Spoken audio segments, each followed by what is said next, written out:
এই বিড়ালকে কখনো আপনারা কষ্ট দিবেন না, বিড়ালকে আদর করবেন, বিড়ালকে ভালো মতো পোষবেন। বিড়াল যদি কোনো জাতির জন্য দোয়া করে, কোনো গৃহস্থর জন্য দোয়া করে, ওই সংসারের মধ্যে উন্নতি শুরু হয়ে যায়। ওই সংসারের মধ্যে আর এক নাম্বার হলো, যে ঘরে বিড়াল থাকে সেই ঘরে জিন আসতে পারে না, জিন বাস করতে পারে না। আর একটা ঘোষণা শুনেন, নবীজি বলে গেছেন, যে ঘরের মধ্যে বিড়াল ছানা বাস করে ওই ঘরের মধ্যে জিন জাতি প্রবেশ করতে পারে না। তাহলে ছোট ছোট মাসুম বাচ্চাগুলো যে ঘরের মধ্যে থাকে, মুসলমান অনেক সময় জিনের আশ্রয় পড়ে যায়, অনেক সময় জিনে আসর করে, ওই ঘরের মধ্যে জিনে আসর করে।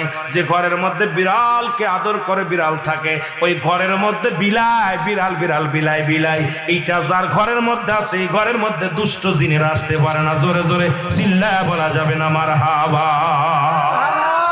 একবার নবী সুলাইমান আলাইহিস সালাম শুনতে পাইলেন পাশের বাড়িতে একটা কুকুরকে কষ্ট দিতে